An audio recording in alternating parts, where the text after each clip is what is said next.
PSG에서 이강인을 제외한 다른 선수들은 공격의 의지가 전혀 보이지 않는다. 한국의 이강인은 리그 1에서 6골이나 넣었다. 그는 충분히 골을 넣을 수 있는 자질을 가진 선수다.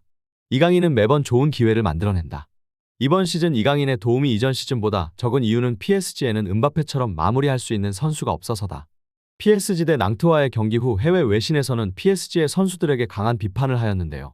그 이유는 이강인 선수가 공격하는데도 불구하고 움직이지 않는 PSG 선수들과 관련이 있었습니다. PSG의 어떤 선수들에게 무슨 이야기를 했는지 그리고 이강인 선수와 어떤 관련이 있는지 이슈연이에서 자세히 알아보겠습니다. 한국 시간 12월 1일 일요일 새벽 5시 리그 1 13라운드 PSG 대 낭트의 경기가 PSG의 홈구장인 파르크 댕 프랭스에서 열렸습니다. PSG는 이전 경기인 챔피언스리그에서 바이에른 뮌헨에게 패배하면서 1승 1무 3패로 승점 4점으로 아직 탈락 순위에 있어 현재 분위기가 안 좋은 상태인데요. 하지만 PSG의 감독 엘리케는 바이에른 뮌헨에게 패배했지만 경기력은 마음에 들었다고 이야기하였습니다. 참 혼자만 긍정적인 것 같은데요. 엘리케 감독은 앞으로의 경기에서 승리하면 충분히 토너먼트에 진출할 수 있다고 여기는 것 같습니다. 하지만 PSG가 챔피언스리그에서는 경기 성적이 좋지 않지만 리그 1은 완전히 다릅니다. 현재 5연승을 달리고 있으며 12경기 10승 2무 승점 32점으로 단 한 경기도 패배하지 않고 12경기 무패를 이어가고 있는데요. 득점은 36점으로 리그 1위, 실점 역시 17점으로 리그 공동 1위입니다. 이전 리그 경기인 툴루즈와의 경기에서 3대0으로 승리했기 때문에 리그에서만큼은 분위기가 좋은 상태입니다. PSG의 상대팀 낭트는 현재 4연패로 2승 3무 6패 승점 12점으로 현재 16위인 리그 강등 플레이오프에 있습니다. 낭트는 현재 4연패로 분위기가 매우 좋지 않은데요. 리그 강등 경기를 치르지 않으려면 승점 한 점이라도 더 필요한 상황입니다. PSG와 낭트와의 상대 전적은 23대 3으로 PSG가 압도적으로 유리한데요. PSG 홈으로 원정 경기를 가야 하기 때문에 낭트로서는 승리는 힘들 것으로 보였고 외신 역시 PSG가 승리할 것이라고 하였습니다. 프랑스 언론 르파리지앵 또한 이번 선발 라인업은 덴벨레 선수 대신 이강인 선수가 선발로 나올 것을 예상하였는데요. 르파리지앵 예상대로 이강인 선수는 오른쪽 윙으로 선발로 출장하였습니다. 왼쪽은 바르콜라가 중앙은 곤살로 하무스가 맡았습니다. 이전 경기인 챔피언스리그 바이에른 뮌헨전에서 출장하지 못했던 돈나룸마가 이번 낭트전에서 다시 골문을 지켰습니다. PSG는 최하위권 순위에 있는 낭트를 초반부터 몰아붙이며 전반 1분 만에 선취점을 가져갑니다.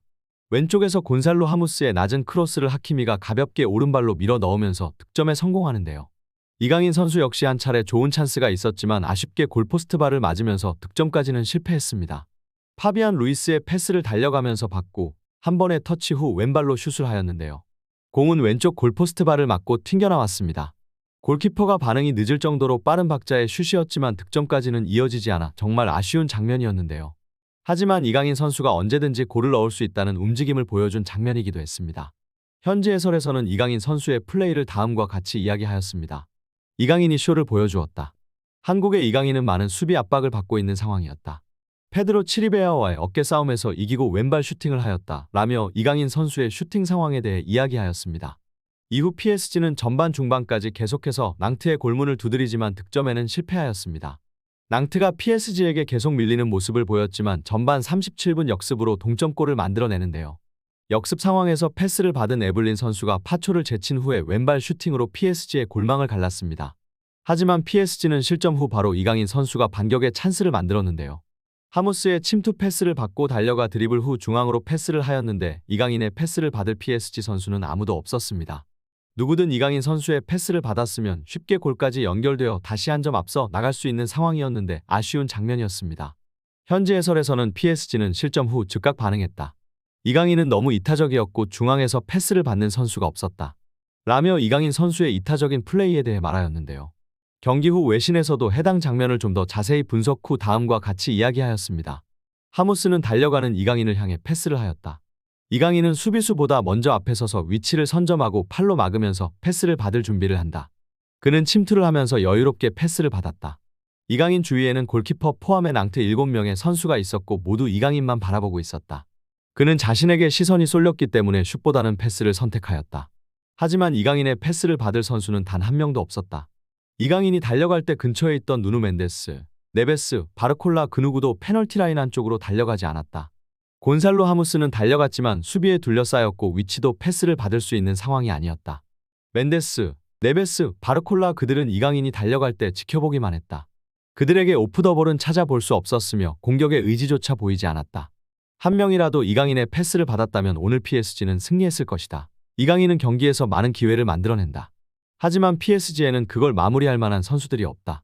이번 시즌 현재 그의 공격 포인트 중 득점은 6개지만 어시스트는 1개뿐이다. 이전 시즌과 비교하면 너무 어시스트가 적다고 할 수 있다. 이전에는 이강인이 기회를 만들면 음바페라는 특급 공격수가 득점으로 마무리했지만 PSG에는 현재 그런 선수가 없다. 오늘 경기는 패스가 아니라 득점에 실패하더라도 슛을 했으면 하는 아쉬움이 있다. 이강인은 이번 시즌 6골을 넣었다. 리그 1에서 6골을 넣었다는 것은 우연이 아니다. 그만큼 그는 충분히 골을 넣을 수 있는 자질을 가진 선수다. 이후 이강인은 아마 똑같은 상황이 온다면 다음에는 패스보다는 슛을 선택할 것이다. 라며 PSG 선수들의 비판과 함께 이강인 선수의 이타적인 플레이에 대해 이야기하였습니다. 이강인 선수는 72분 덴벨레와 교체되어 벤치로 들어갔고 PSG는 추가 득점 없이 홈에서 1대1로 낭트와 무승부로 시합을 마치게 됩니다. 볼점 유율은 84대 16. 전체 슈팅 24대 5 중 유효 슈팅은 10대 1. PSG는 압도적인 점유율과 슈팅 수에도 불구하고 홈경기에서 최하위 순위인 낭트와 무승부로 경기가 종료되며 혹평을 받았는데요. 이런 경기력으로는 챔스에서도 좋은 모습을 보여주지 못할 것 같습니다. PSG의 다음 리그 경기는 12월 7일 토요일 새벽 5시에 열리며 상대팀은 오세르입니다. PSG는 오세르 홈구장인 스타드 드랍의 대샹프로 원정 경기를 떠납니다. 오세르는 리그 1보다는 2부 리그에 오래 있었던 팀으로 PSG와 많은 경기를 하지 않았습니다. 2022 시즌에 강등을 당하고 다시 올라와 이번 시즌에 리그 1에 합류하게 된 팀인데요. 현재 순위는 6승 1무 5패 승점 19점으로 최근 5경기 기준 4승 1무이며 3연승을 달리는 중입니다. 게다가 최근 3경기 기준 8득점 1실점으로 기세가 만만치 않은 팀인데요. PSG와 오세르의 상대 전적은 4승 1무 2패로 PSG가 약간 우세하며 PSG의 대규모 자본이 투입된 이후에는 PSG는 오세르 상대로 패배한 적이 없습니다. 다만 오세르의 최근 기세와 오늘 PSG의 경기력을 보면 무승부 혹은 패배까지도 생각할 수 있을 것 같습니다. 또한 PSG는 오세르전 이후 4일 뒤인 잘츠부르크와 챔피언스 경기를 치러야 하는데요. 만약 패배할 경우 탈락의 거의 확정이라 엘리케 감독은 리그보다는 챔피언스 리그에 집중하는 게 좋지 않을까 싶네요. 마지막으로 리그 1 상위 순위 변화에 대해 안내해드리겠습니다. 아직 13라운드 경기가 다 끝나지 않았는데요. 현재는 PSG가 낭트와의 경기로 무승부를 이루면서 승점 33점으로 1위를 지키고 있는 가운데 리그 1에서 13경기 무패를 이어가고 있습니다. 2위와의 승점 차는 7점 차지만 모나코의 경기 결과에 따라 승점이 4점까지 좁혀질 수 있겠네요. 다음은 득점왕 순위에 대해 알려드리겠습니다. 1위부터 3위까지는 변화가 없습니다. PSG의 바르콜라가 10골로 1위를 유지하고 있으며 그 아래로는 마르세유의 메이슨 그린우드가 8골로 2위, 릴의 조너선 데이비드가 7골로 3위에 있습니다. 이강인 선수는 6골로 4위를 지키고 있습니다. 13라운드 경기 후 득점 순위가 변할 수 있는데요. 리그 1 13라운드 경기가 모두 끝나면 리그 1 순위와 함께 득점왕 순위 변화에 대해 알려드리도록 하겠습니다. 이상 해외 축구 소식이었습니다. 구독과 좋아요는 영상 제작에 정말 큰 힘이 됩니다. 감사합니다.